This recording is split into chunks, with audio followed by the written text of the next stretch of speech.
people in our day-to-day lives, from the clothes we wear to the consoles we buy and to cars we drive and the food we eat. They all came from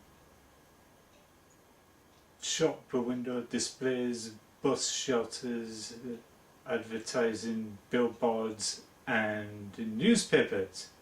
And some often enough advertise their products on TV to get people interested and enticed into the products they're advertising, from washing machines to vacuum cleaners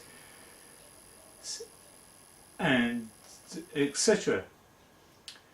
How they go about marketing their products is with creative arts. Some of them sell the products in a normal fashion, get actors to play as consumers modelling the products, and some go way over the top with the wacky visuals and lavish over the top humour that heightens senses in order to shock the consumer.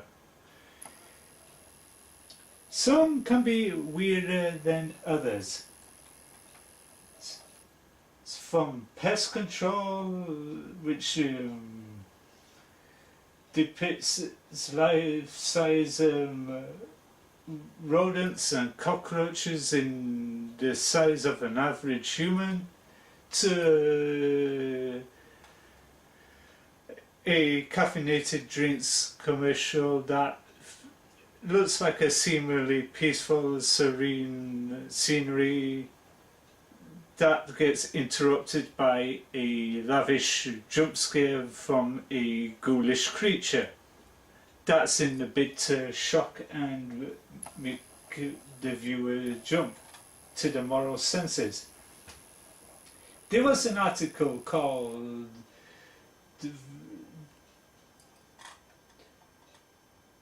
10 insanely creepy commercials that'll make you turn off your TV forever, from a site called the Thought Catalog, and they highlight some of the weirdest iconic shocking advertising. There are tons of aspects advertisers consider in airing commercials. They look at their target audience, their airing time and the product itself. However, this true struggle of an advertising company is their runtime, which is normally 30 seconds on an average TV prime time slot. So within these 30 critical seconds, that companies have to come up with an eye-catching and distinctive way to leave a great impression to the audience. Along with the message of the ad. In several unfortunate cases, some of these commercials may have been too odd or too abstract for an average Joe to understand. Whatever messages these companies were trying to relay to their audience, you will certainly know it flops when a supposedly positive McDonald's commercial gets you to not to eat McDonald's for a month. Here's our top 10 list creepiest commercials of all time. One of them was the Alkin Family Vacation.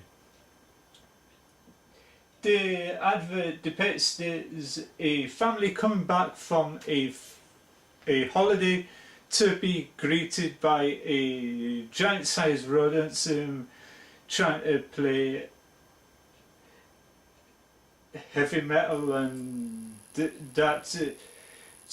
to the shock horror nature of the advertisement, so I should say commercial, it all depends which part of the Atlantic you come from, they want to entice the kid over to join them with horrifying results. And the other weird, bizarre McDonald, well, commercial was from Japan, which they did a whole range of over-the-top McDonald's adverts. That to the distasteful manner, it feels like a plot out of a stalker psychopath films that you see in the cinema and that. And with its creepy editing and the synth voice dub as it's been recorded off a lousy recording device. Then it strangely moves on to number 3, the Baby Laugh-A-Lot, the toy commercial fail. This advert was from the 90s, 70s. It's by a toy company that's advertising the latest gimmick, which was an interactive doll that you pull and then makes an interaction with you.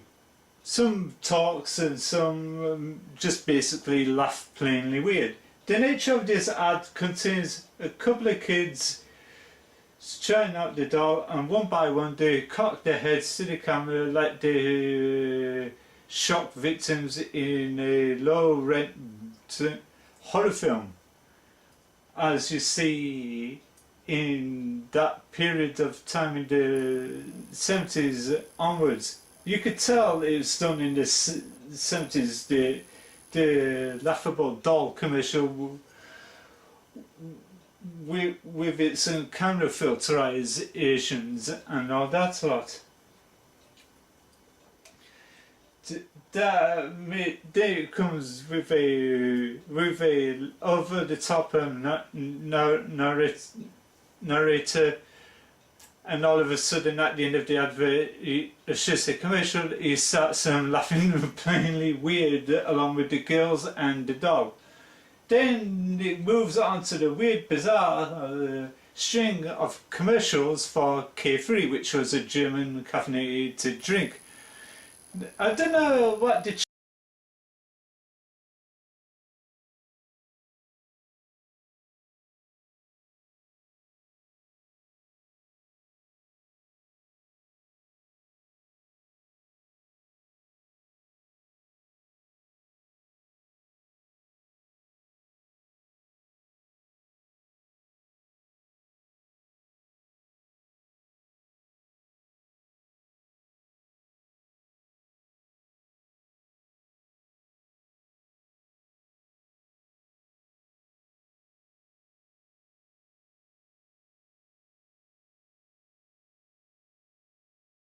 bizarre advertising. Each advert starts off with somewhat commercial, starts off with some kind of a serene, tranquil backdrop and homesome flute music on the scary car one in resemblance to the scene in Titanic and etc. Then after serene nature, a ghoulish character pops up, and you could tell it's quite obvious it's done with a blue screen effect due to the fact it's the budget restraints somewhat young Van Mott had to work with.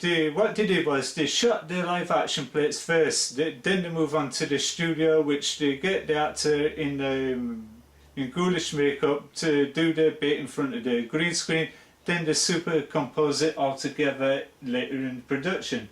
Not like when you do on most advertisements, which they have a larger budget, which they go out and film everything for real. And with the K3 ad commercials, they was done very cheaply, and they continuously been mocked at by the people who did adverts by doing spoofing and that, which contains a guy in a in somewhat a jumper and that to a bear, and the most bizarre one was a guy in Halloween makeup and that. But due to its inception on YouTube, it was uploaded in 2005, I think. Then all of a sudden it grew on a cult following that. It contains to shock loads and loads of people that watch it for the first time and that. However, it was strange but cheap and effective. But to move on to the next thing. PlayStation did a slew of promotional campaigns in the early noughties to promote the PS3. How they went by doing that? The first one did was the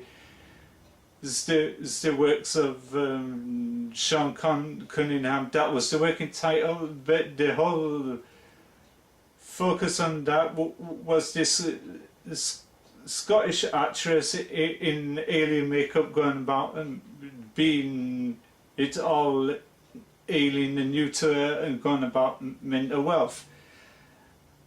And they later on did a sequel which was focusing on a doll doing weird motions and that with his face starts laughing weird and making gargling noise and that, which many people thought it was weird. I thought it was silly and that. Then it goes on to the way of marketing cereal in the 1960s, which had come up with using mascots and that. However, a company that did Rice Crinkles and that they did a mascot before that.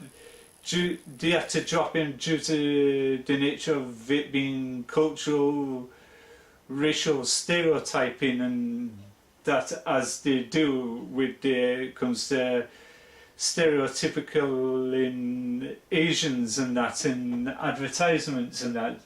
So they come up with a novel way of replacing him by using a clown instead. But the nature of it all, it looks like a cheap children's show as they did back then, where you get an actor in so kind of like in clown makeup or a bear costume or a Frisbee the dog costume, that in the scene in Scrooge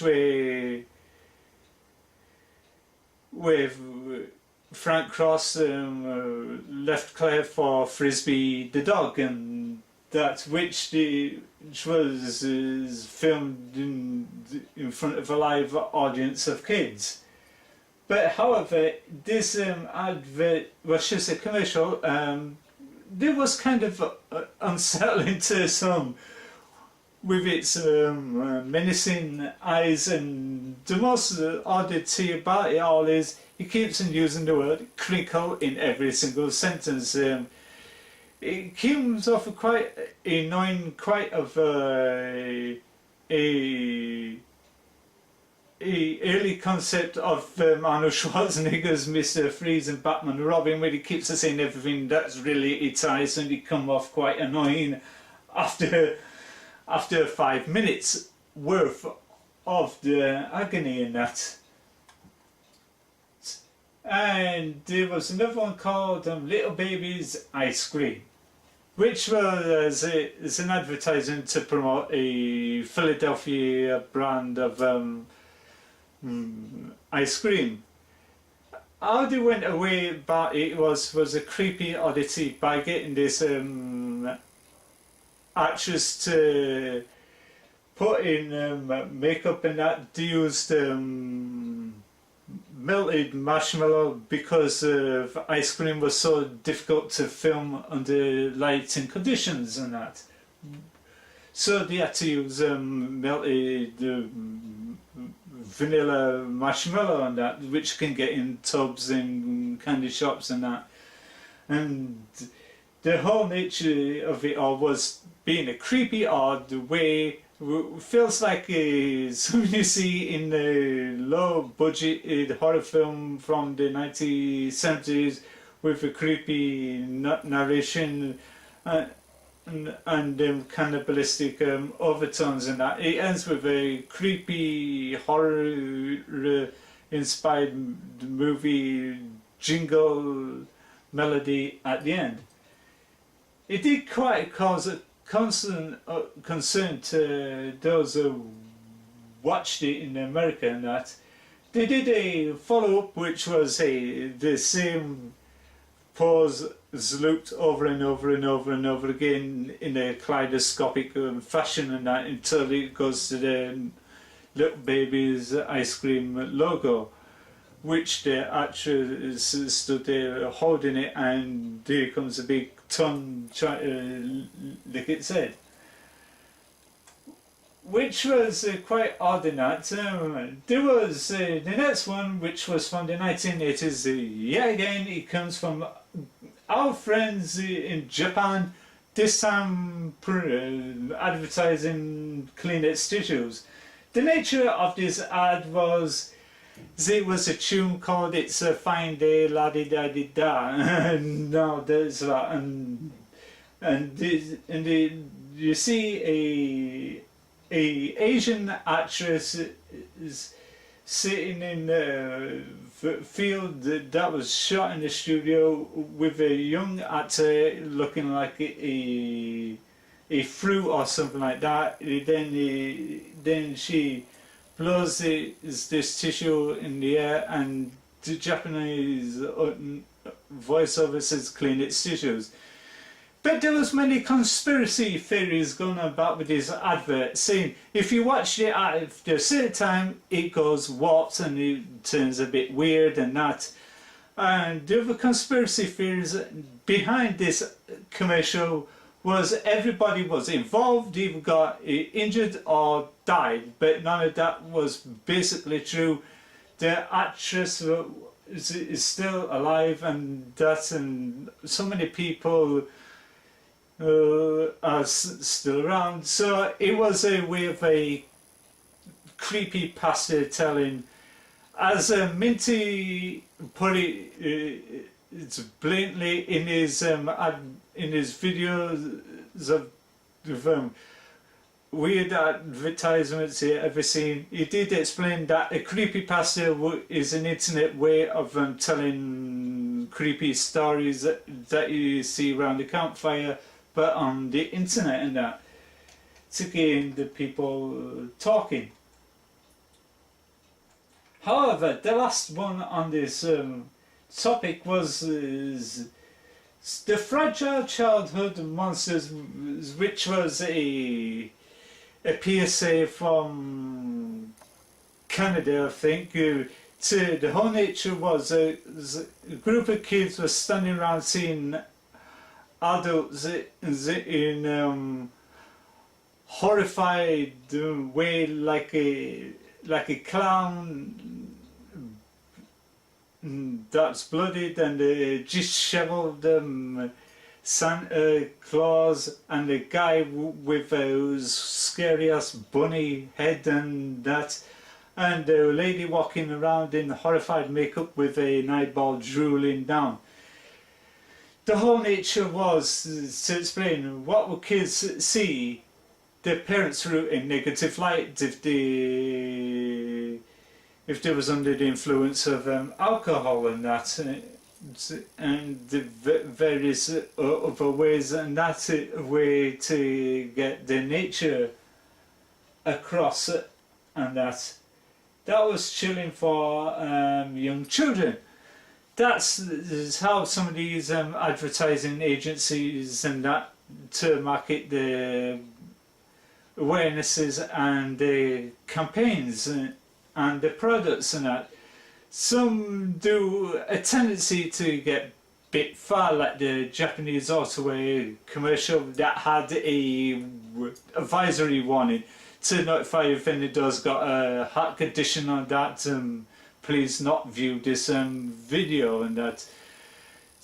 And however, the director, I should say the actor of Bloodface, did something similar in the theatrical trailer warning, saying if you're an impressionable person or you got a heart condition, please not watch this video on that. But the whole shocking nature of that plea for Autoway was the dangers of driving along the road without any tyre protection and that. What dangers it can cause if you run into somebody, and that's where the zombified girl comes in, where she jumps right in front and the guys in the car screaming and drive back. Then he goes forward to what the actors are playing, the horrified zombie with a laptop with a screen and something written in Japanese, which was scary but effective and that. And that's what I have to say on this issue about how the way they're marketing their products and that. And this is me, Frankie Smales. Thank you for watching and your enjoyment. And please share this video on your Facebook and Twitter pages. And welcome to people sharing it tonight. Please drop me a line what you most shocking, disturbing advert, or should I say commercial, in the comment section below. And